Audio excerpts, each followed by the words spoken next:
National जो है लगातार लाइव प्रसारण कर रहा था। मकसद यही था कि पूरा देश जो है हिंदुस्तान की जो गौरव गाथा है अंतरिक्ष के क्षेत्र में, उसमें सहभागी बने, उसका हिस्सेदार बने, और इसीलिए सारे प्रयास किए जा रहे हैं। हमारे संवाददाता भी अलग अलग जगहों पर लगातार, क्योंकि एक बड़ी उपलब्धि होने वाली हिंदुस्तान के खाते में, खासतौर से हम जब बात करते हैं अंतरिक्ष के क्षेत्र की, जब हम बात करते हैं अंतरिक्ष के क्षेत्र में हिंदुस्तान किस तरीके से उभर कर सामने आया, 2014 के बाद से जो बड़ी तस्वीर बदली है, लगातार प्रधानमंत्री नरेंद्र मोदी जो हैं इसरो को लेकर, अंतरिक्ष को लेकर लगातार सजग रहे और समय समय पर वैज्ञानिकों को वो बताते भी रहे, उनका हौसला अफजाई भी करते हैं। लेकिन इसीलिए लगातार अलग अलग जगहों से हमारे जो संवाददाता हैं वो रिपोर्ट भी भेजे। हमारे संवाददाता विकास सिंह ने क्या कुछ भेजा है वो एक बार हम देख लेते हैं। चंद्रयान 3 की सफलता के बाद एक बार फिर से आदित्य L1 लॉन्च हो रहा है। कितना खास है आदित्य L1, हम जानते हैं। हमारे साथ जाने माने वैज्ञानिक डॉक्टर भरत राज सिंह हैं, उन्हीं से जानेंगे। सर, एक बार फिर एक बड़ी उपलब्धि है देश के लिए। आदित्य L1 किस तरीके से काम करेगा, कितना कुछ खास है ये मिशन? चलिए, मैं सभी पहले तो दर्शकों को शुभकामनाएं देता हूं, वैज्ञानिकों को शुभकामनाएं देता हूं, भारतवर्ष से सभी निवासियों को और दूरदर्शन को भी बहुत बहुत शुभकामनाएं। आदित्य L1 लॉन्च होगा और ये आदित्य L1 एक ऐसा मिशन है जो कि सूर्य की गतिविधियों पर इसका कंट्रोल देखेगा कि क्या गतिविधियां होती हैं, और नई नई चीज़ें खोज कर इसमें यह पता लगाया जाएगा कि इससे जो हीलियम में विघटन होता है, जो चीज़ें प्रकाश के रूप में आती हैं, गैसेस जो उस पर उथल पुथल मचा रही हैं, कौन सी चीज़ कितना नज़दीक होने पर कब हमारे जीव जंतु पृथ्वी पर रहने वाले उस पर कितने इफेक्टेड होंगे, इन सब चीज़ों की खोज उससे होनी है। अब आइए, आदित्य L1 है क्या चीज़? यहाँ से इसकी दूरी जो ये 15 लाख किलोमीटर चलना है, और वो ऐसे ऑर्बिट पर जा कर के इसको स्थापित करना है जहाँ पर पृथ्वी की ग्रेविटी और सूर्य की ग्रेविटी दोनों न्यूट्रल हो, दोनों का न तो उसकी ग्रेविटी की तरफ खिंचाव होगा न पृथ्वी की तरफ खिंचाव होता। ऐसी जगह अगर ये लॉन्च होगा तो उस ऑर्बिट पर ये हमेशा बना रहेगा, जब तक इसकी लाइफ आंकी गई है वो लाइफ उस पर बनी रहे। देश के लिए गौरव का क्षण है, देश के लिए हर्ष करने का क्षण है, और आदित्य L1 की यह उड़ान से पूरा देश हर्षित है। कैमरामैन आशुतोष गुप्ता के साथ विकास सिंह, DD न्यूज, लखनऊ। तो आप देख रहे हैं लगातार प्रतिक्रियाएं भी आ रही हैं और ये उम्मीदें हैं भारत के बढ़ते हुए भरोसे की है, क्योंकि लगातार अंतरिक्ष के क्षेत्र में भारत जो है वो अपने जो कदम है मजबूती के साथ रख रहा है। 5 आपके सामने स्क्रीन पे वो तस्वीरें हैं जो हिंदुस्तान ने अपनी गौरव गाथा का बखान किया था और कहा था कि हिंदुस्तान अंतरिक्ष क्षेत्र में अपने कदम मजबूती से रख रहा है। 5 वो तस्वीरें जब इसरो की सबसे महत्वपूर्ण की जो पृथ्वी की कक्षा से मिशन बाहर गई, वो 5 तस्वीरें हैं। चाहे मंगलयान की बात करें, चंद्रयान 1 की बात करें, चंद्रयान 2 की बात करें, चंद्रयान 3, और ये 5वां मिशन आदित्य L1 है, और इसीलिए इसरो के लिए बेहद महत्वपूर्ण है। चंद्रयान 1 22 अक्टूबर 2008, चंद्रयान 2 की बात करें तो 22 जुलाई 2019, आदित्य L1 यानी कि आज की तारीख 2 सितंबर 2023 बेहद महत्वपूर्ण होने वाली है। मंगलयान की बात करें तो 2019। ये 5 वो बड़ी तस्वीरें आपने अपने स्क्रीन पर देखी जब हिंदुस्तान ने पृथ्वी की कक्षा से मिशन को बाहर भेजा और लगातार सफलता के झंडे भी गाड़े। चंद्रयान 2 की अगर बात करें तो चंद्रयान 2 ही सिर्फ असफल है, लेकिन वो भी लगातार। आप दूसरी तस्वीर देख सकते हैं कि देश भर में पूजा हवन प्रार्थनाएं की जा रही हैं कि आदित्य L1 को लेकर। ये तस्वीरें बेहद महत्वपूर्ण हो जाती है। महत्वपूर्ण इसलिए हो जाती है कि भारत की प्रगति के साथ हर व्यक्ति, हर इंसान जुड़ता हुआ दिख रहा है। आप देख सकते हैं वाराणसी की तस्वीरें जहां पर लोग हवन कर रहे हैं, पूजा कर रहे हैं, अर्चना कर रहे हैं। मकसद यही है, प्रभु से प्रार्थना कर रहे हैं कि वो आदित्य L1 भी सफल हो, और जब वो L1 ऑर्बिट, हेलो ऑर्बिट पर पहुंचेगा, वहां से जो जानकारी उभर कर सामने आएंगी धीरे धीरे, क्योंकि आदित्य L1 की अगर उम्र की बात करें तो लगभग 5 साल तक वहां पर वो रहेगा, और 5 साल में बहुत कुछ जानकारी हिंदुस्तान के लिए बहुत ही प्रभावी होंगी।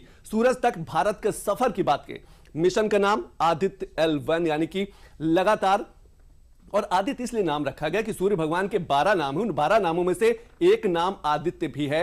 ये एक बड़ी बात, इसीलिए आदित्य L1 रखा गया। और ये जो मिशन है आने वाले दिनों में खासतौर से सूरज की जो जितनी भी जानकारियां हैं, जो भी रहस्य है, वो उनसे पर्दा उठाएगा। चाहे तापमान की बात करें, स्पेस वेदर की बात करें, वहां की जो अल्ट्रावायलेट किरणें हैं उनके बारे में जानकारी इकट्ठा करेगा। ओजोन परत पर सूर्य के तापमान, वहां से किरणों का कितना असर होता है, क्योंकि लगातार क्लाइमेट चेंज हो रहा है, लगातार जो प्राकृतिक आपदाएं हैं उनकी संख्या बढ़ती जा रही है, और इसीलिए यह बेहद महत्वपूर्ण हो जाता है। आप अपनी स्क्रीन पर देख सकते हैं कि किस तरीके से धरती से लेकर अगर L1 की दूरी की बात करें तो लगभग 15 लाख किलोमीटर है, लेकिन धरती से लेकर सूर्य की दूरी लगभग 15 करोड़ किलोमीटर है। समय 4 महीने का समय, ये 4 महीने का समय वहां पर L1 तक, हेलो L1 तक पहुंचने का, ऑर्बिट L1 तक पहुंचने का, और वहां पर 5 साल रुककर जानकारी इकट्ठा करेगा। रॉकेट PSLV C-57 के माध्यम से ये जो है आदित्य L1 वहां तक पहुंचेगा। तो एक बड़ी उपलब्धि, बड़ा कीर्तिमान हिंदुस्तान के लिए। आप अपने स्क्रीन पर देख सकते हैं 7 पेलोड होंगे जो अलग अलग जानकारी इकट्ठा करेंगे, हाई क्वालिटी की फोटोज वहां से भेजेंगे, वहां की जो अल्ट्रावायलेट किरणें हैं उनके बारे में जानकारी इकट्ठा करेंगे, जो तापमान है, जो सौर हवाएं चलती है, जो सौर कहा जाता है कि वहां के जो तूफान है उनके बारे में जो जानकारी इकट्ठा करेंगे। लगभग 379 करोड़ का ये बजट रहा है आदित्य L1। चंद्रयान लगभग 600 करोड़ का था, और इसीलिए दोनों जो मिशन है बेहद महत्वपूर्ण है। चांद पर हम पहुंच चुके हैं, अपना परचम फहरा चुके हैं, तिरंगा लहरा चुके हैं, और अब बारी सूरज की है। और इसीलिए हमने देखा कि लगातार ये कुछ बड़े मिशन आप देख सकते हैं कि चंद्रयान 1 की बात करें तो चंद्रयान 1 2008 की बात 2008 में लॉन्च किया गया। इसके बाद मिशन मंगलयान, यह भी बेहद सफल रहा 2013 में। तो हिंदुस्तान जो है लगातार अंतरिक्ष के क्षेत्र में अपनी उपलब्धि, अपनी मजबूती दर्शाता रहा। चंद्रयान 2 2019 में भेजा गया, हालांकि यह सफल नहीं होगा, लेकिन चंद्रयान 2 की जो असफलता रही है उससे बहुत कुछ सीखकर चंद्रयान 3 को सफल किया गया और साउथ पोल पर लॉन्च किया गया। वो बड़ी तारीख, बड़ा वर्ष जो 2023 का चंद्रयान 3 की बात करें कि हिंदुस्तान ने पहला ऐसा देश बन गया था जब चंद्रयान 3 को उसने साउथ पोल, दक्षिणी ध्रुव पर लॉन्च किया था। अलका जी कैसे देखती हैं, खासतौर से जब हम बात करते हैं बड़े मिशन की? 5 बड़े मिशन हिंदुस्तान ने पृथ्वी की कक्षा से बाहर निकाले और लगभग सफल भी रहे, वहां से जानकारी भी आई। क्या आपको लगता है कि हिंदुस्तान जो है अब अंतरिक्ष के क्षेत्र में भी एक बड़ा सुपर पावर बनकर उभरा है? जी हाँ, ये देखिए हमारे चंद्रयान 3 की जो सफलता थी, इसने तो बिल्कुल भारत का झंडा गाड़ दिया, क्योंकि आज तक किसी ने इतना सफलतापूर्वक जो इस पे लैंडिंग साउथ पोल पे कर ही नहीं पाया था। और ये जो आदित्य L1 मिशन है, ये बहुत महत्वपूर्ण इसलिए हो रहा है क्योंकि अभी हमारा सोलर साइकिल भी चल रही है, और सोलर साइकिल में ये 11 साल की होती है, और 2025 में 2025 में ये जो है ये सोलर मैक्सिमम होने वाला है। और इस टाइम जो है वो सन की एक्टिविटी मैक्सिमम होगी, मैक्सिमम उसमें विस्फोट होंगे, बड़े बड़े विस्फोट होंगे, और इस वजह से वहाँ पे ये जो एक्टिविटी होगी इसकी स्टडी करने के लिए जो इसके अंदर 7 पेलोड्स रखे गए हैं। ये पेलोड्स में इसमें जो VELC है सबसे इम्पोर्टेंट इस वजह से है क्योंकि सन का जो एटमॉस्फेयर है, जो सन को हम देखते हैं वो फोटोस्फेयर कहलाता है। उसके बाद जो उसका एटमॉस्फेयर होता है वो क्रोमोस्फेयर होता है। क्रोमोस्फेयर के बाद ट्रांजिशन जोन होती है, कोरोना होता है, फिर सोलर विंड होता है। तो जनरली हम फोटोस्फेयर को देखते हैं और वो इतना ब्राइट होता है कि उसके एटमॉस्फेयर को हम देख ही नहीं पाते हैं। जब पूर्ण सूर्य ग्रहण पड़ता है तब हम इसका एटमॉस्फेयर देख पाते हैं, और उसमें भी जब चंद्रमा का साइज इतना बड़ा हो, उसके डिस्क इतनी बड़ी हो कि वो उसके लोअर एटमॉस्फेयर यानी कि क्रोमोस्फेयर और ट्रांजिशन जोन को ढक ले, तब हम कोरोना देख पाते हैं। इसी वजह से उसको हम घोस्टी कोरोना भी कहते हैं। बहुत आसानी से नहीं दिखता उस टाइम डायमंड रिंग शायद इसीलिए L1 वो जगह चुनी गई जहां पर सूर्य ग्रहण का प्रभाव ना रहे। L1 जो है आपका जो स्पेस है, बेसिकली पृथ्वी और सूर्य के बीच में 5 लैग्रेंजियन पॉइंट्स होते हैं, L1, L2, L3, L4, L5। तो इसमें जो L1 है, L1, L2, L3 एक लाइन में है, और जो L4, L5 जो है वो 60 डिग्री अपार्ट है। तो ये वो जगह होती है जहां पे, जिसको कि हम कह सकते हैं कि स्पेस का स्टेशन है एक तरह से, जहां पे आप जो है कोई वस्तु रख देंगे तो वो उसी स्थान पर स्थिर रहेगी वहां पे। तो यहाँ पे हमारा ईंधन का खर्चा कम होगा, उस जगह पे रह के हम पूरा सन का मॉनिटर कर पाएंगे। तो सन का जो एटमॉस्फेयर है, वो जो कोरोना है, उसी में सारी एक्टिविटीज होती हैं, उसी में सारे जो आपके एक्सप्लोजन्स होते हैं। हमको इतना शांत सन दिखता है, लेकिन उसके अंदर लगातार झंझावात चल रहा है, उसके अंदर लगातार सोलर फ्लेयर्स निकल रही हैं, प्रोमिनेंसेस निकल रहे हैं, कोरोनल मास इजेक्शन होता है जो कि बहुत ही हार्मफुल होता है, बहुत सारा प्लाज्मा एक साथ लेकर निकलता है, और अगर ये अर्थ की तरफ होता है तब बहुत नुकसानदेह होता है, क्योंकि हमारे सैटेलाइट्स को नुकसान पहुंचाता है, हमारे स्पेस स्टेशन को नुकसान पहुंचाता है। इवन क्वारंटाइन इवेंट सभी जानते हैं कि उसमें तो पावर ग्रिड फेलियर हो गया था। अगर सौर जो हवाएं हैं वो लगातार अगर बढ़ती रही तो आप समझ सकते हैं कि वहां के जो चीजें हैं वहां कितनी नुकसान होगा, और खासतौर से उसका प्रभाव मोबाइल बंद हो सकता है, जीपीएस बंद हो सकता है, हवाई सेवाएं बंद हो सकती हैं। आप पावर ऊर्जा की बात करें उस पर भी कहीं न कहीं प्रभाव पड़ सकता है। लेकिन जब हम लगातार अंतरिक्ष में हिंदुस्तान के बढ़ते कदमों की बात करें, खासतौर से 2014 के बाद से एक बड़ा परिवर्तन देखने को मिलेगा, तो कुछ तस्वीरें जरूर हम आप सभी को दिखाना चाहेंगे और यह समझाना चाहेंगे कि आखिर सिर्फ जमीन के डेवलपमेंट की बात नहीं हो रही है, यहां अब अंतरिक्ष में भी हिंदुस्तान जो है अपना तिरंगा फहरा रहा है। तो उन तस्वीरों को देखते हैं और समझने की कोशिश करते हैं कि किस तरीके से लगातार जो वैज्ञानिक है उनका हौसला बढ़ाया गया है, लगातार उनके मनोबल को बढ़ाया गया है। उनके जो इसरो की बात करें तो इसरो को पूरे देश से जोड़ा गया है, लोगों को जोड़ा गया। और ये आप वो तस्वीरें देख सकते हैं जब चंद्रयान 2 असफल हुआ था, प्रधानमंत्री नरेंद्र मोदी पहुंचे थे, हौसला अफजाई किया था, और प्रधानमंत्री ने कहा भी था कि यही असफलता आपको सफलता दिलाएगी, क्योंकि असफलता से जो कमियां हैं आप उनसे सीखते। और लगातार इसरो के चेयरमैन सोमनाथ भी कहते रहे कि चंद्रयान 2 में जो असफलता रही, जो कमियां रही हैं, उनको हमने चंद्रयान 3 में पूरा किया, और यही रहा उसका जो परिणाम निकल के आया है। चंद्रयान 3 की सफल लैंडिंग, साउथ पोल पर सफल लैंडिंग, और हिंदुस्तान का विश्व में पहला स्थान, पहला ऐसा वो देश बना जो साउथ पोल पर उसने लैंड कराया। अलका जी, जब हम सौर मिशन की बात करते हैं, खासतौर से वहां पर जो शक्तिशाली हवाएं चल रही हैं, सौर तूफान जो चल रहे हैं, उनकी जानकारी जब निकल के आएगी तो कितना बड़ा हम मददगार हो सकता है, खासतौर से देश के लिए या पूरे विश्व के लिए? देखिए, सन का जो एटमॉस्फेयर है, ये अभी तक इसके बारे में पूर्ण रूप से हमें बहुत जानकारियां नहीं है, तो इसको एक्सप्लोर करना, क्योंकि कोरोना है उसका टेम्परेचर, फोटोस्फीयर का टेम्परेचर जो हम लोग सरफेस देखते हैं करीब 6000 डिग्री केल्विन होता है, उसके बाद टेम्परेचर कम होता है क्रोमोस्फीयर में, लेकिन ट्रांजिशन जोन से टेम्परेचर फिर बढ़ने लगता है, और कोरोना में टेम्परेचर 10⁻⁶ के ऑर्डर का हो जाता है। तो वहां पे जो जितने आपके जो ये हमने आपको बताया कि सोलर फ्लेयर्स निकलती हैं, कोरोनल CMEs निकलते हैं, कोरोनल मास इजेक्शन, एक क्लाउड होता है, प्लाज्मा और मैग्नेटिक फील्ड लेके बाहर निकलता है, ये हमारे सैटेलाइट्स को नुकसान पहुंचा सकता है, ये सारी चीजें होती हैं। तो ये किस तरह से ये अगर अर्थ की तरफ आता है तो इनको हम किस तरह से, क्या उसमें क्रियाएं हो रही हैं जिसकी वजह से ये हो रहा है, और किस तरह से हम अपने जो हमारे अर्थ का मैग्नेटोस्फीयर है कैसे उसको हम प्रोटेक्ट कर सकते हैं, तो ये सारी जानकारियां देंगे। तो ये जो मैंने इंस्ट्रूमेंट की बात की कि VLCC जो इंस्ट्रूमेंट सबसे इंपॉर्टेंट है, क्योंकि वो क्या करने वाला है कि वो वहां पे आर्टिफिशियल एक तरह से ब्लॉकेज करेगा सन की जो ब्रिलियंट सरफेस है, और उससे हमको कोरोना दिखेगा। तो कोरोना की जो बड़ी स्टडी जो हमारे लिए मिस्ट्री है उसको एक्सप्लोर करेगा, क्योंकि सारे जो झंझावात, एक्सप्लोजन, ब्लास्टिंग सब हो रही है वो सब उसी रीजन में। सैटेलाइट सुरक्षित है तो लोगों के जीवन में कितना बदलाव देखती हैं कि जब जानकारियां इकट्ठा होंगी, जब डेटा आएंगे, जब इंफॉर्मेशन वहां से निकल के आएगा, तो आपको लगता है कि लोगों की लाइफ में एक बड़ा बदलाव आएगा? देखिए, एक जनरल आदमी के अंदर तो बहुत ही उत्साह है, क्योंकि वो सन के बारे में ऐसे इतना बहुत कुछ नहीं जानता, थोड़ा बहुत जानता है कि हाँ ये ऐसा है, आका गोला है, सब कुछ है, लेकिन उसका एटमॉस्फेयर जो स्पेसिफिक लोग पढ़ते हैं, सोलर साइंटिस्ट होते हैं, वो देखते हैं। लेकिन अगर हम वैज्ञानिकों की बात करें तो ये जो 7 पेलोड हैं, ये इतनी इंपॉर्टेंट इंफॉर्मेशन देने वाले हैं।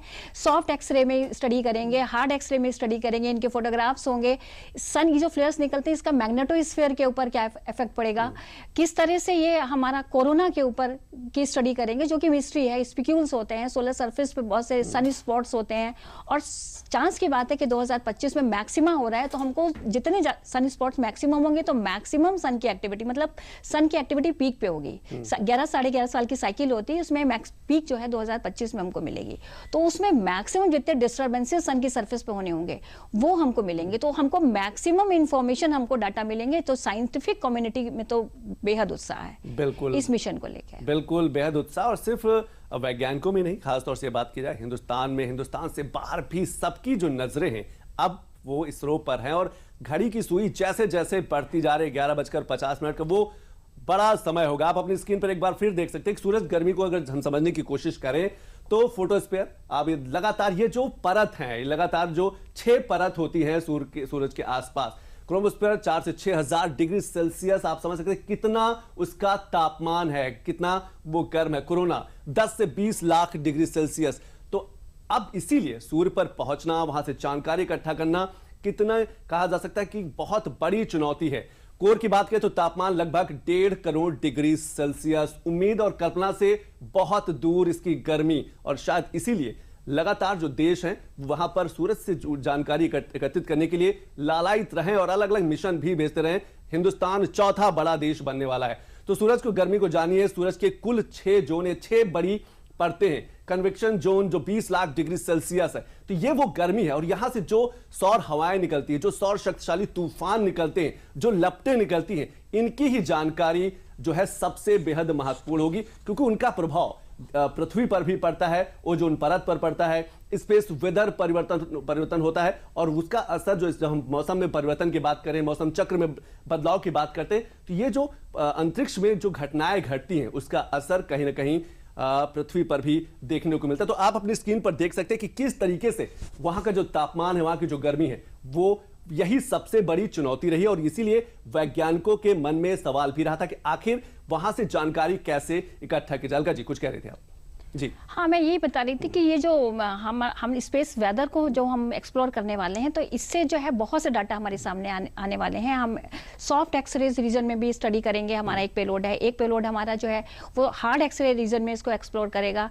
फोटोग्राफ्स होंगे इसके। अलका, मैं आपको रोकना चाहूंगा, एक बड़ी खबर है, आज लॉन्च होगा देश का पहला सूर्य मिशन, सौर मिशन। 11:50 पर लॉन्च हो जाएगा। आदित्य L1 लॉन्च होने में अब सिर्फ 50 मिनट बाकी हैं। धड़कनें जो हैं वो लगातार बढ़ती जा रही हैं। हम लगातार तस्वीरें भी देख रहे हैं कि लोग पूजा अर्चना प्रार्थनाएं भी कर रहे हैं। श्रीहरिकोटा से सुबह 11:50 पर लॉन्च होगा आदित्य L1। तो आपको ब्रेकिंग न्यूज के माध्यम से लगातार बता रहे कि कैसे जो समय है वो नजदीक आता जा रहा है, और जैसे ही लॉन्च होगा चौथा बड़ा देश, जर्मनी की बात करें या नासा की, अमेरिका की बात करें या फिर यूरोपियन देश की बात करें, चौथा बड़ा देश हो जाएगा जो सूर्य की से जुड़ी जो जानकारी है वो पृथ्वी तक भेजेगा।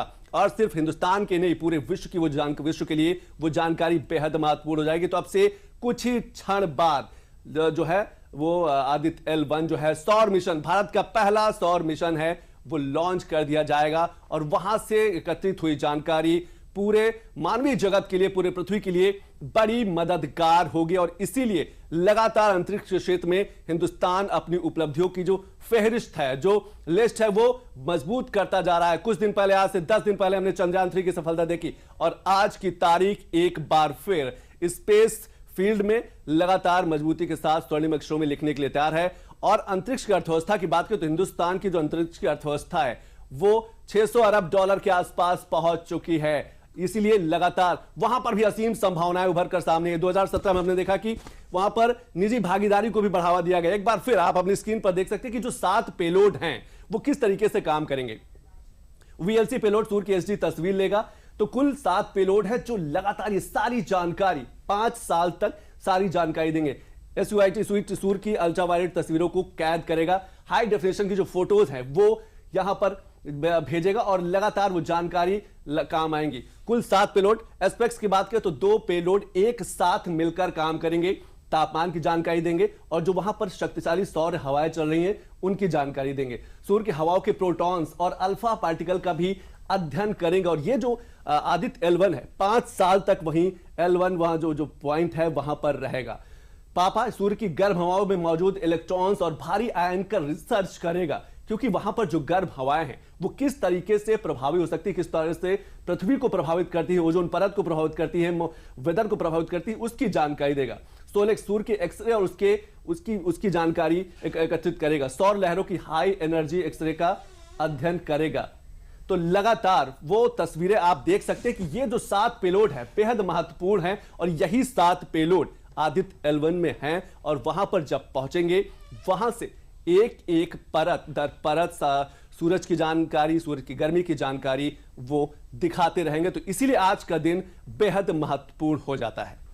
तो कुछ और तस्वीरों पर हम एक बार नजर डाल लेते हैं इसके साथ साथ कि लगातार, क्योंकि कुछ और तस्वीरें आप देख सकते हैं अपनी स्क्रीन पर कि पूरा हिंदुस्तान जो है वो इस समय सिर्फ इसरो की तरफ नजर टकटकी लगाए देख रहा है, सफलता की कामना कर रहा है। ये वो बच्चे हैं जो आने वाले देश का भविष्य कहे जाते हैं, स्कूलों से जुड़े हैं, और इसीलिए आप देख सकते हैं कि वो कितने उत्साहित हैं। उनको वो भी चाहते हैं, वो भी इस पल का गवाह साक्षी बनना चाहते हैं और इसीलिए इसरो ने भी काफी कुछ तैयारी कर रखी है। वेबसाइट के माध्यम से, फेसबुक के माध्यम से, दूरदर्शन भी अपने अलग अलग चैनलों के माध्यम से लाइव प्रसारण करेगा। लोगों के जो रिएक्शंस है वो लगातार अपने स्क्रीन पर देख सकते हैं। सूर्यान की लॉन्चिंग देखने श्रीहरिकोटा के सतीश धवन स्पेस सेंटर पहुंचे स्कूली बच्चे। तो ये वो छात्र हैं, विद्यार्थी हैं, जो युवा हैं, बच्चे, उनको भागीदार, इस पल का साक्षी बनाया जा रहा है कि ताकि वो इस दिन को याद रख सके कि नहीं, आज की तारीख। एक और बड़ी खबर आपके सामने, मिशन आदित्य L1 के लॉन्च होने से पहले एक बड़ा बयान आया है, क्योंकि अब से कुछ ही देर बाद जो आदित्य L1 है वो लॉन्च किया जाएगा। बीजेपी के राष्ट्रीय अध्यक्ष जगत प्रकाश नड्डा यानी कि जेपी नड्डा ने एक बड़ा बयान दिया। उन्होंने कहा कि अंतरिक्ष के क्षेत्र में भारत ने बड़ी लंबी छलांग लगाई है। 9 साल पहले यह कल्पना करना मुश्किल था कि अंतरिक्ष में साउथ पोल पर चंद्रयान लॉन्च किया जाएगा, सूर्य की तरफ मिशन भेजा जाएगा, गगनयान पर बात की जाएगी, शुक्र पर बात की जाएगी। मिशन चंद्रयान 3 के बाद आज मिशन आदित्य L1 की बारी है। तो ये जगत प्रकाश नड्डा यानी कि बीजेपी, एक बार सुन लेते हैं कि बीजेपी के जो राष्ट्रीय अध्यक्ष हैं जेपी नड्डा है, उन्होंने इस मिशन को लेकर, इस मिशन की सफलता को लेकर और अंतरिक्ष में बढ़ते हुए भारत के कदमों को लेकर क्या कुछ कहा है। आज भारत चंद्रयान के माध्यम से चंद्रमा पर, दक्षिणी ध्रुव पर पहला हमारा चंद्रयान उतरने वाला दुनिया का पहला है। इस बात को भी हमको ध्यान में रखना चाहिए। आज L1 लॉन्च हुआ, आदित्य L1 सूर्य की स्टडी करने के लिए जाएगा। आप सोचिए, कभी 9 साल पहले आप ये कल्पना कर सकते थे? 9 साल पहले जब मैं 2G बोलता था तो आपके दिमाग में दूसरी तस्वीर आती थी। तो आपने जेपी नड्डा को सुना, उन्होंने कहा कि भारत के जो है अंतरिक्ष में बढ़ते हुए कदम है और 2014 के बाद से ये देखा गया है कि स्पेस को लेकर, अंतरिक्ष को लेकर, इसरो को लेकर सरकार बड़ी मुखर रही है। लगातार वैज्ञानिकों का हौसला अफजाई किया गया है, अलग अलग मिशन की शुरुआत की गई और उसी का परिणाम रहा है कि अब पूरा विश्व जो है हिंदुस्तान को स्पेस सुपर पावर के रूप में देखने लगा। हिंदुस्तान जो है वो विकसित उन राष्ट्रों के बराबर खड़ा हो गया है, कदम से कदम ताल मिला रहा है, जो कभी अपने आप को अंतरिक्ष के क्षेत्र में महारथी मानते थे, लेकिन अब हिंदुस्तान भी वहां पहुंच चुका है। हमारे संवाददाता रामेन सिंह ने क्या कुछ लोगों से बात की है, क्या उनकी प्रतिक्रियाएं रही हैं, एक बार वो सुन लेते हैं, क्योंकि आज का दिन बेहद महत्वपूर्ण होने वाला है और सब इस सफलता के साक्षी बनना चाहते हैं। तो क्या कुछ लोगों ने कहा, एक बार हम सुन लेते हैं। एक सप्ताह पहले भारत ने चांद पर अपनी उपस्थिति दर्ज कराई और एक सप्ताह बाद हमारा जो सफ़र है, जो देश का सफ़र है, वो सूर्य की तरफ चल पड़ा है। थोड़ी देर बाद आदित्य L1 प्रक्षेपित किया जाएगा। क्या चीज़ें निकल करके आएंगी, उससे क्या उपलब्धियां हासिल होंगी, क्या रिसर्च होगा। हम केंद्रीय विद्यालय गोमती नगर में हैं, जहां हमारे साथ बच्चे हैं, अध्यापक हैं, जानते हैं कि इस उपलब्धियों को वो किस तरह देखते हैं। कैसे देखते हो बेटा इस उपलब्धि को? सर, एस्ट्रोलॉजी में ये एक बहुत बड़ी उपलब्धि होगी। जो हमारी इसरो है उसने जैसे अभी कुछ टाइम पहले ही चंद्रयान 3 को लॉन्च किया था और उसकी बहुत स्मूथ लैंडिंग हुई और उसकी वजह से जो इंडिया का बहुत नाम रोशन हुआ, उसकी तरह ये भी एक बहुत ज़्यादा अच्छा मिशन है, जिसकी वजह से क्योंकि ये एक 1000 माइल्स की दूरी पे ही रहेगा सन से, तो हम सन के बारे में और स्टडी कर पाएंगे, उसकी और क्लियर इमेज पा पाएंगे। और जो हमारी जो जिज्ञासा है, क्यूरियोसिटी है हमारे अंदर कि उसके बारे में और जानें, हम एस्ट्रोलॉजी के बारे में हम और पढ़ें और जानें और एक्सप्लोर करें, इसके लिए ये एक बहुत बड़ा स्टेप है। और मुझे लगता है कि आगे चल के जो अभी नासा जैसे इसरो ने यंग साइंटिस्ट करके भी एक प्रोग्राम स्टार्ट किया था, उसमें भी बच्चों का बहुत ज़्यादा बढ़ चढ़ कर पार्टिसिपेशन रहेगा और बहुत आगे तक हम लोग ट्राई करेंगे कि हम और डिस्कवर कर पाएँ। इंडियन साइंटिस्ट हमेशा से स्टार्टिंग से हमने देखा है कि वो एक एफिशिएंट और कॉस्ट इफ़ेक्टिव वे में अपने मिशंस रखते हैं। तो आदित्य L1 भी इंडिया के लिए कॉस्ट एफिशिएंट मिशन रहेगा और आई विश हमारा ये मिशन सक्सेसफुल रहे। आदित्य L1 जो है वो 3 लेयर्स स्टडी करेगा सन सोलर ऑर्बिट की, that is the troposphere, chromosphere and corona layers. तो ये सब के इनकी स्टडीज़ से हम अपने अर्थ सैटेलाइट्स को बचा सकते हैं फ्रॉम ब्लैकआउट्स एंड जो आगे आने प्रेडिक्टेड सोलर डिज़ास्टर्स हैं उनको भी प्रिवेंट कर सकते हैं। आदित्य L1 के अध्ययन से हमें सूर्य के बारे में पता लगेगा और जिस हिसाब से अंतर्राष्ट्रीय मिशंस की अपेक्षा हम कॉस्ट इफेक्टिव मिशन अपना लगा रहे हैं, वो चीज़ें हमारे सामने प्रकट होंगी और भारत उत्तरोत्तर विकास करता रहे। इस प्रकार के मिशन एक मार्ग प्रशस्त करेंगे और हमारे वैज्ञानिक विज्ञान में अभिरुचि विकसित करेंगे और विशेषकर स्पेस की जो होड़ लगी है उसमें हम सस्टेनेबल वे में कल्याणकारी विज्ञान के रूप में अपने देश के नाम को रोशन करेंगे। ये मानवता के लिए भी जरूरी है, विज्ञान के लिए भी जरूरी है और ऐसे मिशंस के बाद भारत की जो धाक दुनिया में बढ़ती है उसके लिए भी जरूरी है कि भारत अपने पैरों पर खड़ा हो रहा, चाहे विज्ञान हो चाहे बाकी चीज़ें हो, तो दुनिया में भारत की एक अलग पहचान बनती है। रामजी वाजपेयी के साथ ramen Singh, DD news, Lucknow. तो आपने सुना कि ये वो छात्र हैं जो आने वाले दिनों में, इसमें से बहुत से ऐसे छात्र, बहुत से ऐसे युवा होंगे जो स्पेस में सेंटर पर काम करना चाहेंगे, अंतरिक्ष के क्षेत्र में काम करना चाहेंगे, अपने भविष्य को आगे बढ़ाना चाहेंगे। और इसीलिए 2017 से ही भारत सरकार ने स्पेस को लेकर जो निजी भागीदारी है उसको ओपन किया था, खोला था। मकसद यही था कि इसमें भी अर्थव्यवस्था को बढ़ाया जाए, इसमें भी संभावनाएं उभर कर आगे निकल गए और इसीलिए स्पेस से जुड़े लगभग 150 से ज्यादा स्टार्टअप भी शुरुआत किए गए थे, युवाओं को जोड़ा गया था। लेकिन कुछ और चीजों पर नजर डाले थे कि लगातार, क्योंकि आज का दिन बेहद महत्वपूर्ण होने वाला है और हर एक जानकारी बेहद महत्वपूर्ण है। क्या सूरज की गर्मी से पिघल नहीं जाएगा सूर्ययान?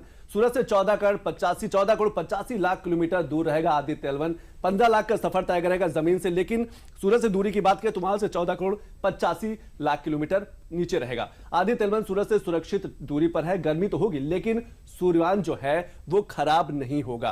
तो आप अपनी स्क्रीन पर देख सकते हैं और जानकारी भी बेहद महत्वपूर्ण है, क्योंकि जब फोटोस्फीयर का तापमान 5500 डिग्री सेल्सियस होता है तो L1 इससे भी दूर स्थित है, यानी कि किसी भी तरीके से आदित्य L1 को तापमान, वहां की जो गर्मी है, सूरज की गर्मी, उससे नुकसान नहीं होगा। और इसीलिए L1 वो जगह चुनी गई है जहां से पृथ्वी की जो कहा जा सकता है गुरुत्वाकर्षण है वहां पर खत्म होती है लेकिन सूरज की शुरू होती है। तो वो जो ऐसी जगह है जहां पर कोई भी पिंड स्थिर रहता है। फोटोस्फीयर का तापमान 5500 डिग्री सेल्सियस होता है, L1 इससे भी दूर स्थित है और इसीलिए ये पूरी तैयारी की गई और इसीलिए आज का जो दिन है वो बेहद महत्वपूर्ण हो जाता है। एक और बड़ी खबर आपकी स्क्रीन पर, पहला सूर्य मिशन का काउंटडाउन शुरू हो चुका है, यानी कि घड़ी को जो सुई है वो धीरे धीरे 11:50 की तरफ आगे बढ़ रही और अब सिर्फ मात्र 40 मिनट बाकी रह गए हैं। सबकी निगाहें, पूरे देश की निगाहें, पूरे विश्व की निगाहें अब उस घड़ी की तरफ टिक गई हैं जहां पर 11:50 जैसे ही बजता है वैसे ही जो काउंटडाउन है वैसे ही वो शुरू हो जाएगा और आदित्य L1 लॉन्च कर दिया जाएगा। तो लगातार सबकी निगाहें, सबकी धड़कनें बढ़ती जा रही हैं और पूरा देश जो है आज प्रार्थना कर रहा है कि आदित्य L1 भी कीर्तिमान स्थापित करे। आदित्य L1 भी 4 महीने के सफर के बाद उस पॉइंट पर पहुंच सके जो L1 है, वहां पर पहुंच के 5 साल तक रुक सके और वहां से जो जानकारियां हैं वो एकत्रित कर सके। एक हमारे साथ एक और खास मेहमान है, सीएम नौटियाल जी हैं, जाने माने वैज्ञानिक है। सीएम नौटियाल जी, आपका बहुत बहुत स्वागत। क्या कुछ सबसे पहले हम आदित्य L1 को समझना चाहेंगे और उस जगह को समझना चाहेंगे कि वो जगह क्यों चुनी गई है, क्योंकि जमीन से, क्योंकि जब हम आदित्य L1 की बात करें तो 5 उसमें बांटा गया है, L1, L2, L3, L4, L5। L1 ही क्यों चुना गया? जी, बहुत अच्छा प्रश्न पूछा आपने सुधीर जी। ये जो L1, L2, L3, L4, 5 points हैं, इनको लैग्रेंजे पॉइंट्स या लैग्रेंजियन पॉइंट्स कहा जाता है। अब 1772 के आसपास एक इटालियन फ्रेंच विज्ञानी ने इसकी गणना की थी, उन्हीं के नाम पर इसको रखा गया लैग्रेंजे पॉइंट। सूरज के और पृथ्वी के बीच में एक बिंदु है L1। इस पर सूर्य का गुरुत्वाकर्षण भी लगता है, पृथ्वी का गुरुत्वाकर्षण भी लगता है। ये एक बिंदु ऐसा है जहां पे बहुत अच्छा स्टेबल पॉइंट हमें मिलता है, एक स्थिर बिंदु मिलता है। जो L4 और L5 हैं वो कहीं ज़्यादा स्थिर पॉइंट्स होते, लेकिन वहाँ से उतना अच्छा व्यू और अनइंटरप्टेड व्यू हमें हमेशा सूरज का नहीं मिलता, इसलिए हम उनके बारे में नहीं सोचते। L1 की खूबी ये है कि यहाँ पर स्थिर तो रहेगा, उतना अच्छा नहीं जितना L4 और L5 पर, लेकिन हर 23 दिन के बाद इसमें यहाँ पर थोड़ा सा करेक्शन लगाना पड़ता है और ये पॉइंट्स जिन पर स्थिरता होती है वहाँ पर ऊर्जा खर्च नहीं करनी पड़ती या बहुत कम ऊर्जा खर्च करनी पड़ती है। तो L1 के केस में थोड़ी ऊर्जा खर्च होगी, L4 और L5 इस हिसाब से बेहतर होते, लेकिन व्यू की दृष्टि से हमने L1 को प्रेफर किया है। बिल्कुल। एक चीज़ और मैं आपसे समझना चाहूँगा कि क्या आपको लगता है कि मतलब क्योंकि गर्मी बहुत है, तपिश बहुत है, तापमान बहुत है, क्या इसकी भी सुरक्षा के ध्यान दिए गए? क्या उसकी तपिश से भी कुछ प्रभावित हो सकता है आदित्य L1? प्रभावित नहीं होगा। आप अगर देखें, जब भी हमारा कोई मिसाइल या कोई अंतरिक्ष यान इस वातावरण में से होकर जाता है तो घर्षण या फ्रिक्शन के कारण उसकी बाहरी सतह पर बहुत गर्मी प्रोड्यूस होती है और तापमान बहुत ज़्यादा बढ़ जाता है। अभी भी अगर हम देखें जो पार्कर स्पेस प्रोब है वो हमसे हमारी तुलना में सूरज के खैर ज़्यादा पास है, पर उसकी सतह पर तापमान करीब 800 डिग्री सेल्सियस का है।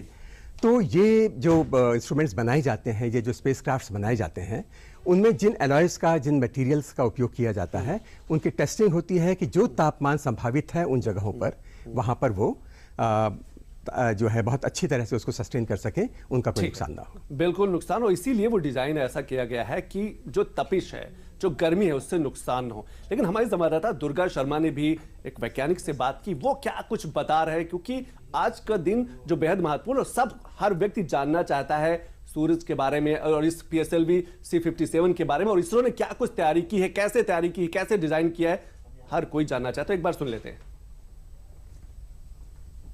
चांद पर जय के बाद अब सूर्य पर विजय की बारी है और इसकी उल्टी गिनती भी शुरू हो चुकी है। हम इस समय लखनऊ के नक्षत्रशाला में हैं और यहाँ पर जिस तरह से हमें चंद्रयान 3 के समय में उत्साह नजर आया था, कुछ वैसी ही उमंग की लहर आज भी है और सुबह से यहाँ पर तैयारी हो रही है। हमारे साथ यहाँ उत्तर प्रदेश एस्ट्रोनॉट क्लब के सदस्य भी हैं जिन्होंने यहाँ पर दूरबीन की व्यवस्था की है और ये सुबह से इस क्षण को देखने के लिए उत्साहित हैं। हम इनसे जानेंगे कि क्या कुछ इनकी तरफ से तैयारी की गई है।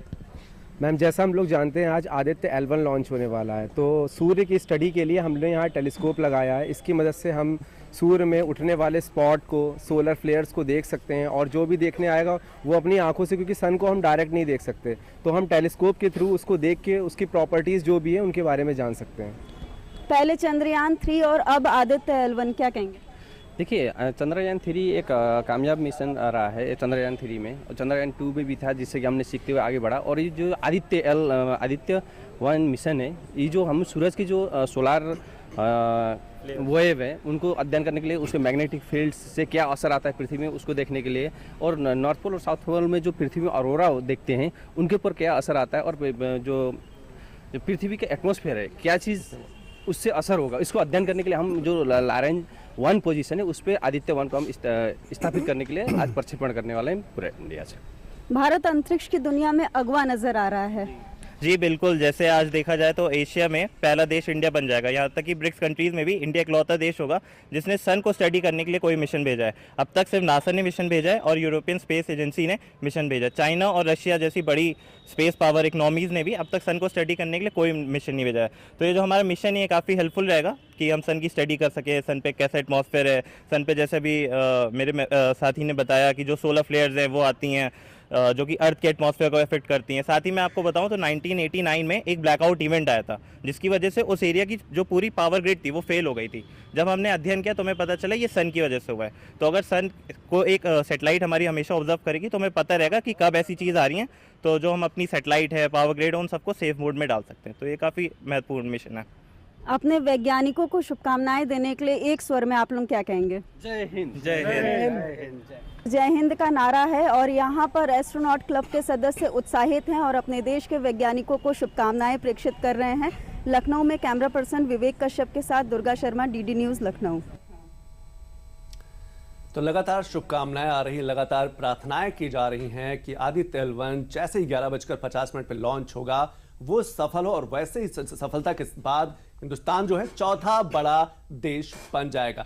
अभी तक सूर्यान की जब बात करते थे, सौर मिशन की जानकारी की बात करते, सूरज की जानकारी की बात करते थे, तो ऑब्जर्वेटरी में लगी जो दूरबीन है उनके माध्यम से जानकारी एकत्रित होती थी, लेकिन वो वहां पर काफी चुनौतियां थी। ये पहली बार है कि 15 लाख किलोमीटर की दूरी तय करके वहां पर L1 से वहां से जानकारी निकल करके सामने आएंगी। सूर्यान को L1 पॉइंट पर ही क्यों भेजा जाएगा? L1 पॉइंट के चारों ओर की ऑर्बिट को हेलो कहते हैं, वहां पर ही रहकर जो है आदित्य L1 जानकारी एकत्रित करेगा। और यह जो हेलो पॉइंट है वो वहां पर धरती का गुरुत्वाकर्षण है वो खत्म होता है और सूरज का गुरुत्वाकर्षण जो है वो शुरू होता है। L1 पॉइंट पर सूर्य ग्रहण का असर नहीं पड़ता है। आदित्ययान बिना रुके लगातार 24 घंटे सूरज पर निगरानी रख सकता है। L1 से रियल टाइम सोलर एक्टिविटीज और अंतरिक्ष के मौसम पर सीधे तौर पर नजर रखी जा सकेगी। स्पेस वेदर एक बड़ी जानकारी एकत्रित कर सकता है। इससे जुड़ी जो जानकारियां हैं वो बेहद महत्वपूर्ण हो सकती हैं। आदित्य को सूर्य और पृथ्वी के बीच हेलो ऑर्बिट में स्थापित किया जाएगा और वहीं पर यह जो है आदित्य L1 5 साल तक रहेगा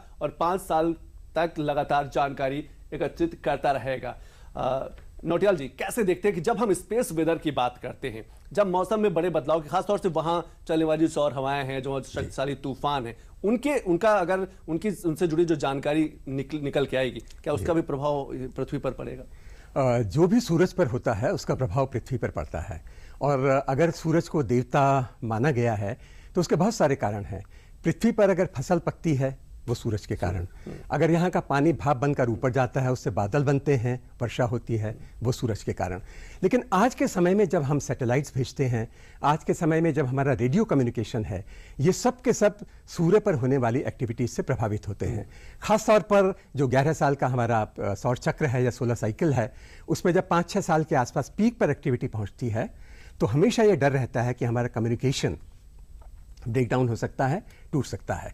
इसलिए सूरज के व्यवहार को समझना। मैं आपको रोकना चाहूंगा, एक और बड़ी खबर है, मिशन आदित्य L1 लॉन्च होने में सिर्फ 30 मिनट बाकी रह गए हैं, यानी कि लगातार जो कड़ी की सुई है वो बढ़ती जा रही है। आदित्य L1 का 11:50 पर श्रीहरिकोटा से प्रक्षेपण होगा, लेकिन सिर्फ आधे घंटे से भी कम समय रह गया है और इसीलिए लगातार मिशन आदित्य L1 लॉन्च होने में 30 मिनट, मात्र 30 मिनट बाकी रह गए हैं आदित्य L1 का, क्योंकि सबकी निगाहें इसरो पर, इसरो में बैठे जो वैज्ञानिक हैं उनको भी टकटकी लगाए उस घड़ी की तरफ देख रहे हैं। जैसे ही 11:50 होगा वैसे हिंदुस्तान के खाते में अंतरिक्ष के क्षेत्र में एक बड़ी उपलब्धि जुड़ जाएगी। क्या कुछ बड़ी बातें हैं वो भी एक बार हम देख लेते हैं फटाफट अंदाज में। क्या आखिर आज का दिन बेहद, पीएसएलवी की 10 बड़ी बातों को अगर उस पर नजर डालें तो पीएसएलवी भारत का तीसरी पीढ़ी का प्रक्षेपण यान है, यानी कि इसरो को पीएसएलवी पर बड़ा भरोसा, उसका बहुत भरोसेमंद ये यान माना जा सकता है। आप अपनी स्क्रीन पर देख सकते हैं, ये पहला भारतीय प्रक्षेपण यान है जिसमें लिक्विड स्टेज है और इसीलिए इसरो जो है जितने बड़े मिशन रहे हैं वो पीएसएलवी के तहत ही उसने लॉन्च किए हैं। पहली उड़ान पीएसएलवी D1 को 20 सितंबर 1993 को लॉन्च किया गया था और आज भी जो पीएसएलवी C-57 के माध्यम से आदित्य L1 को भेजा जाएगा। 15 अक्टूबर 1994 में अपने पहले सफल प्रक्षेपण के बाद पीएसएलवी भारत के लिए एक विश्वसनीय और बहुमुखी लॉन्च वाहन, रॉकेट के रूप में, इसीलिए मैं लगातार कह रहा हूं कि इसरो को पीएसएलवी पर बड़ा भरोसा है। बड़े मिशन जो हैं वो पीएसएलवी के थ्रू लॉन्च किए गए हैं। पीएसएलवी ने कई भारतीय 15 फरवरी 2017 को अपनी 39वीं उड़ान में पीएसएलवी ने 104 उपग्रहों को लॉन्च कर उस समय एक विश्व रिकॉर्ड बनाया था। आप इस खबर को देखिए और इस खबर से पहले इसमें समझने की जरूरत है कि ये वही भारत है, ये वही हिंदुस्तान है जब अपने उपग्रह भेजने के लिए दूसरे देशों पर निर्भर रहता था, दूसरे देशों की मदद लेता था, लेकिन 104 उपग्रह लॉन्च करके हिंदुस्तान ने एक बड़ी उपलब्धि हासिल की। और आपको अब सीधे लिए चलते हैं इसरो, जहां पर अब से कुछ ही देर बाद आप अपनी स्क्रीन पर देख सकते हैं केंद्रीय मंत्री जितेंद्र सिंह वहां पर मौजूद हैं। देश भर के जो बड़े वैज्ञानिक हैं इस गवाही से सफलता के साक्षी बनना चाहते हैं। आप अपनी स्क्रीन पर देख सकते हैं कि लगातार सबकी निगाहें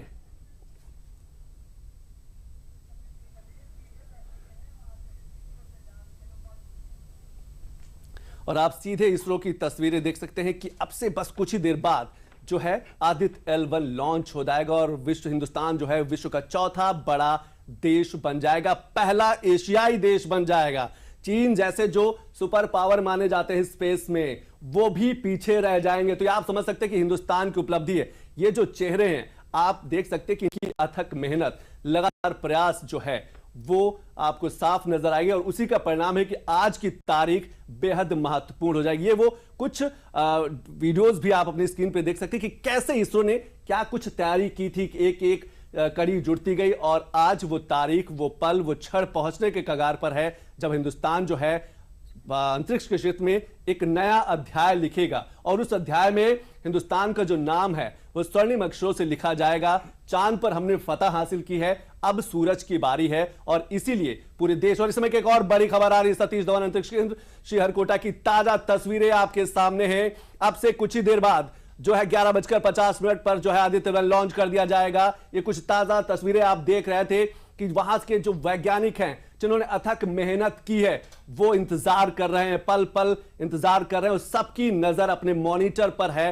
वो देख रहे हैं कि कहीं कोई कमी ना रह जाए और इसीलिए आप देख सकते हैं ये सीधी तस्वीरें, ये कुछ वो पुरानी तस्वीरें जब आदित्य L1 की शुरुआत हुई थी और उस शुरुआत करते करते अब आज की वो तारीख बेहद महत्वपूर्ण तारीख है कि आज उस घड़ी उस पल पर हम पहुंच गए हैं कि हिंदुस्तान अब से कुछ ही मिनट बाद एक नई उपलब्धि, एक नई फहरिस्त में एक नए कीर्तिमान स्थापित करने जा रहा है, और वो भी स्पेस सुपर पावर के रूप में हिंदुस्तान का नाम अब स्वर्णिम अक्षरों में लिखा जा रहा है। आज से 10 दिन पहले चंद्रयान 3 की सफलता ने, ये आप अपने स्क्रीन पर 5 बड़ी तस्वीरें देख सकते हैं कि इतिहास बनाने को तैयार अंतरिक्ष में हिंदुस्तान का चमत्कार ही है। आप वो तस्वीरें देखिए, इसरो के वैज्ञानिक तैयार बैठे हुए हैं, बस इंतजार कर रहे हैं 11:50 का। स्कूली बच्चों की तस्वीरें देख सकते हैं कि कितना उत्साह है, उमंग है, इस सफलता के पल के वो साक्षी बनना चाहते हैं।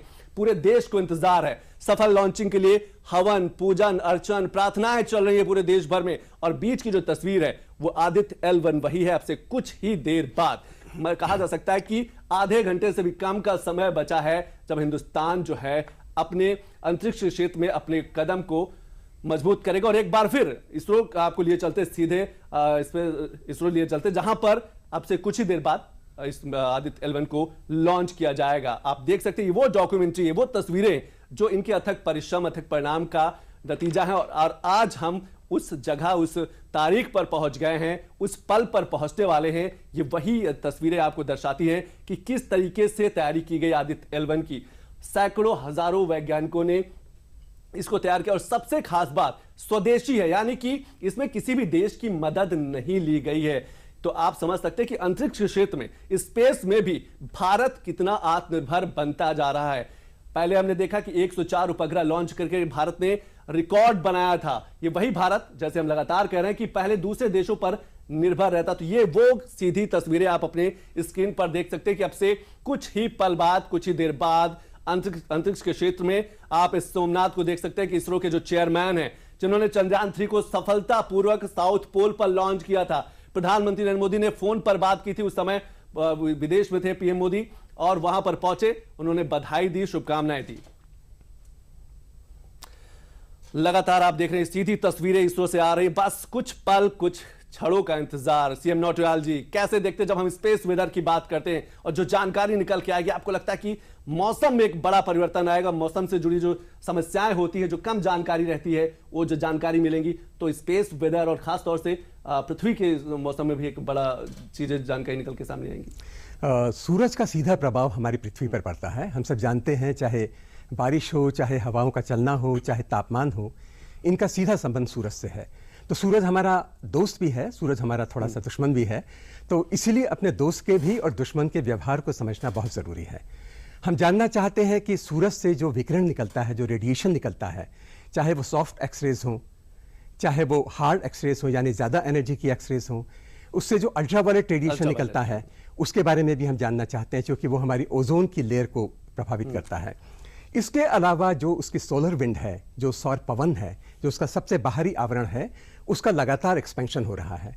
और उसके साथ में बहुत सारे पार्टिकल, इनमें प्रोटॉन भी हैं, अल्फा भी हैं, तो आयरन के ग्रुप के जो हैवी एलिमेंट्स हैं वो भी हैं, नोबल गैसेस भी हैं, ये लगातार वहाँ से बाहर निकल रही हैं। हमारा वातावरण उनमें से अधिकांश को धरती की सतह तक नहीं पहुँचने देता। उनके सिग्नेचर्स हमें चंद्रमा की चट्टानों में और चंद्रमा की मिट्टी में मिले हैं। तो हमारी जो सन की स्टडी होगी और जो हमारे चंद्रमा की जो स्टडी होगी, ये एक दूसरे को एक तरीके से कॉम्प्लीमेंट भी करेंगी, एक दूसरे को संपूरित भी करेंगी, पूरक होंगी एक दूसरे की। और जिसे आप स्पेस वेदर की जो आपने बात कही, इसमें बहुत सारी चीज़, ये सारा रेडिएशन भी उसका भाग है। जो इंफ्रारेड रेडिएशन सूरज से आता है, यानी गर्मी जो आती है, वो भी उसका भाग है। इसके अलावा क्योंकि हम पृथ्वी से काफ़ी दूर होंगे, तो वहाँ पर पृथ्वी का जो चुंबकीय क्षेत्र है, मैग्नेटिक फील्ड है, वो करीब करीब 0 होगा। तो उस जगह से हम सूरज का जो मैग्नेटिक फील्ड है और जो इंटरप्लैनेटरी मैग्नेटिक फील्ड है, उसका अध्ययन कहीं अच्छी तरह से कर पाएंगे। बिल्कुल बिल्कुल, उसका अध्ययन कहीं अच्छी तरीके से कर पाएंगे। और लगातार तस्वीरें भी आ रही है। एक बार फिर हम कुछ तस्वीरें आपको दिखाना चाहते हैं जो ये बताती हैं कि आने वाले दिनों में हिंदुस्तान जो है कितनी बड़ा कीर्तिमान इसरो ने जारी किया। PSLV सुबह 11:50 लॉन्च होगा आदित्य L1। तो लगातार वो तस्वीरें आप देख रहे हैं। इसरो ने जारी किया PSLV रॉकेट का एक वीडियो जारी किया है कि कैसे आदित्य L1 की शुरुआत हुई, कैसे वैज्ञानिकों ने काम किया, और आज का जो दिन है, जो तारीख है, यहां तक पहुंचने में वैज्ञानिकों की कितनी मेहनत रही है, कितना संघर्ष रहा है।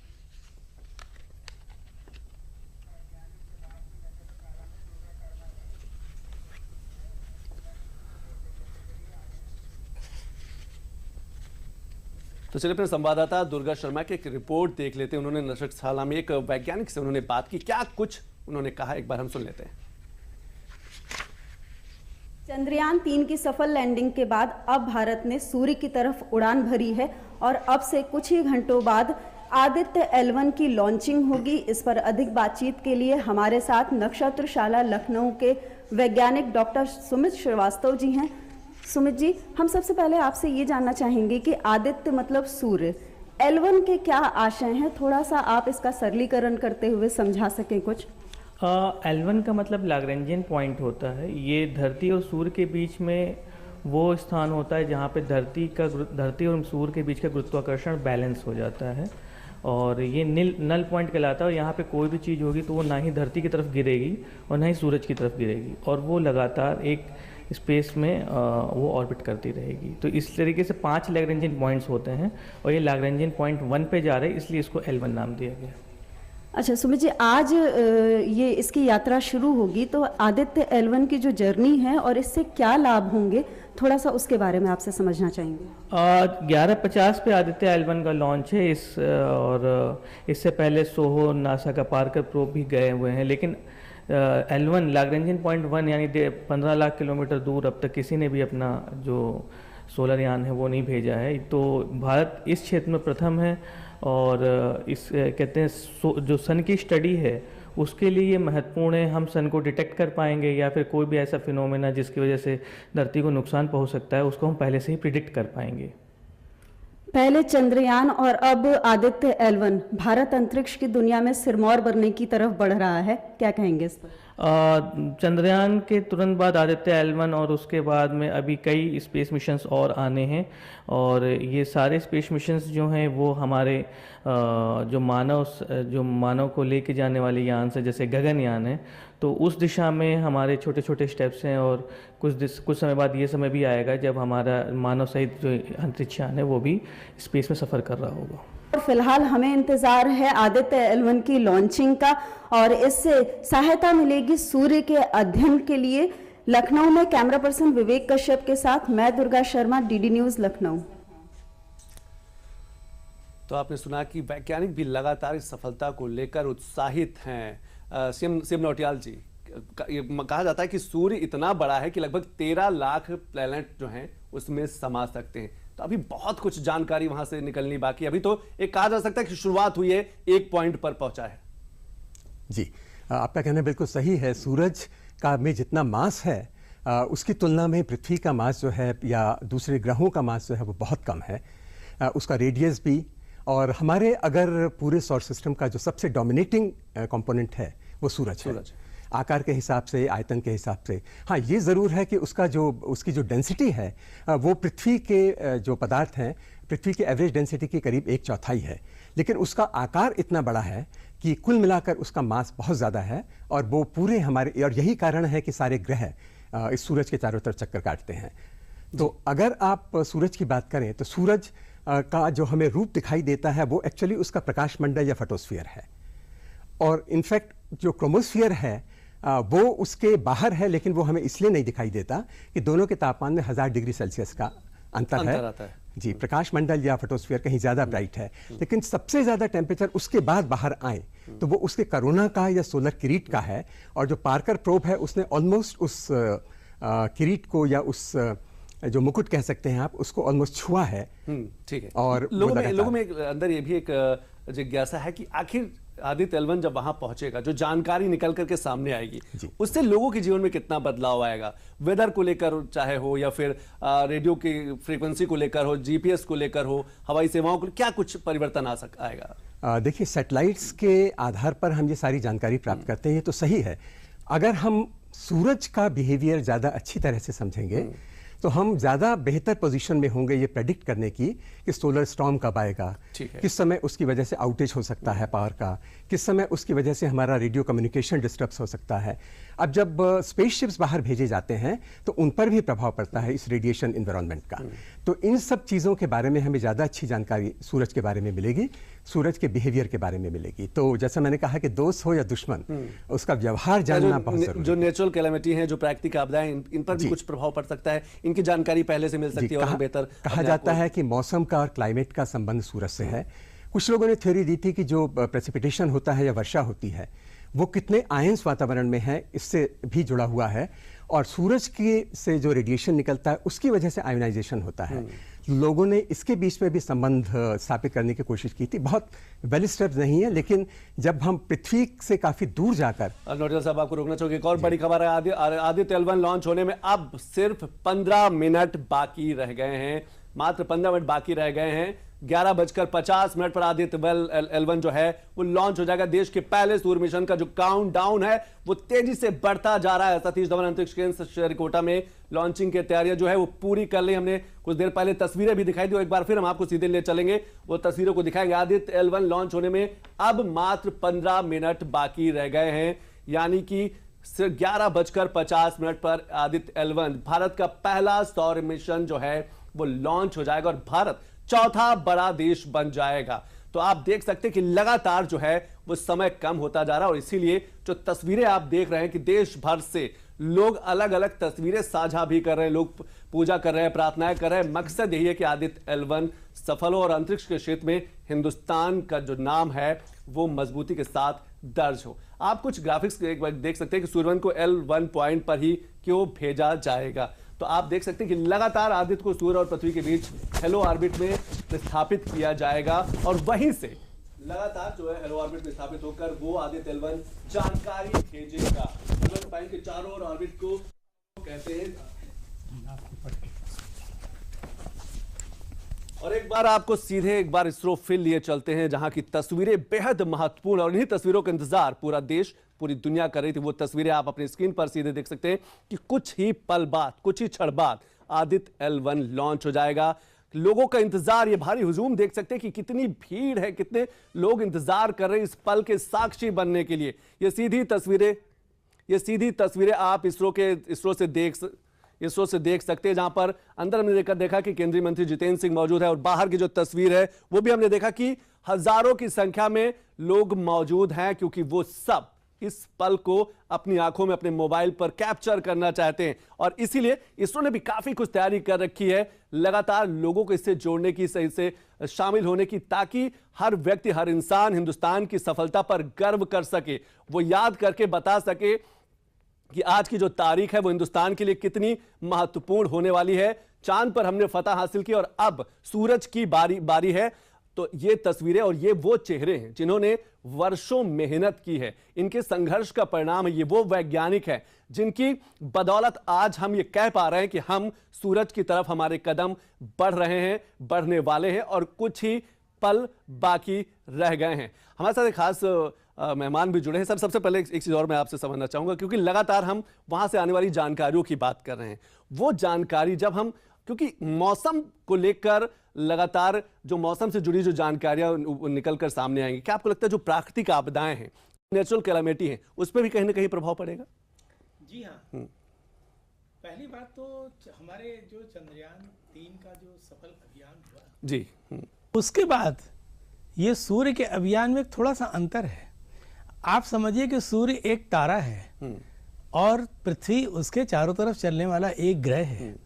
तारे के अंदर अपनी ऊर्जा होती, अपनी चमक होती है, और उसका अपना एनर्जी का इतना बड़ा स्टोर होता है, उसका अपना सिस्टम होता है। इसलिए सूर्य के ऊपर जो हमारी विजय है ये कुछ ज़्यादा महत्वपूर्ण है, क्योंकि इसमें हमको काफ़ी कठिनाइयों का भी सामना करना पड़ सकता है।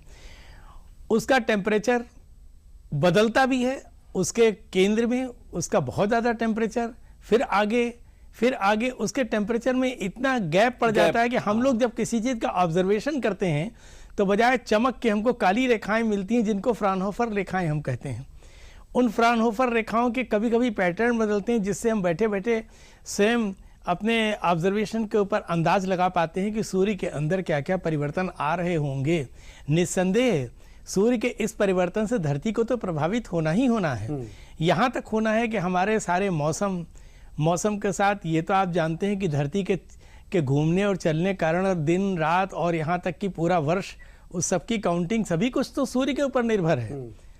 तो वो इतना आसान हमारा मिशन नहीं है, इसलिए हमारे इसरो ने ये बहुत अच्छी तरकीब निकाली है। वैज्ञानिकों को ये भी उत्साहित है, वो भी जानना चाहते हैं कि जो बाहर की परतें हैं सूरज की वो तो ज्यादा गर्म, लेकिन जैसे जैसे अंदर की परतें हैं वो बनिस्बत ठंडी हैं। क्या ये भी एक बड़ी दिलचस्प जानकारी ऊपर निकल के सामने आई? मजे की बात ये है कि वो बाहर की ओर भी गर्म है और केंद्र भी गर्म है, बीच में ठंडा है, जिसके कारण उसके अंदर एब्जॉर्प्शन हो जाता है, बजाय उसमें से एमिशन उत्सर्जन के वहां पर एब्जॉर्प्शन हो जाता है, जिसके कारण कि ऐसी ऐसी रेखाएं मिलती हैं जिनके ऊपर हम केवल अंदाज लगा पाते हैं। लेकिन आज क्या हो रहा है, आज हम उसके काफी नजदीक पहुंच रहे हैं। सबसे पहले जब यहाँ से हम पार करेंगे, मैं आपको रोकना चाहूंगा, हमारी खबर आ रही है, आदित्य L1 लॉन्च होने में मात्र 10 मिनट बाकी रह गए हैं। आप देख सकते हैं, आप अपनी स्क्रीन पर देख सकते हैं कि किस तरीके से लगातार जो तस्वीर है वो बदलती जा रही है। आदित्य L1 लॉन्च होने में मात्र 10 मिनट बाकी रहे, 10 मिनट बाद जैसे 11:50 बजेगा वैसे हिंदुस्तान जो है वो एक नया कीर्तिमान स्थापित कर लेगा अंतरिक्ष के क्षेत्र में। और अंतरिक्ष के क्षेत्र में हिंदुस्तान 2014 के बाद से देखा जा रहा है कि लगातार मजबूती के साथ वो आगे बढ़ता जा रहा है। बहुत कठिन है डगर सूरज की यात्रा की शुरुआत लोअर अर्थ ऑर्बिट से करेगा, यानी कि धीरे धीरे जो है आदित्य L1 जो है धीरे धीरे आगे बढ़ेगा और फिर पृथ्वी की कक्षा को जब छोड़ेगा।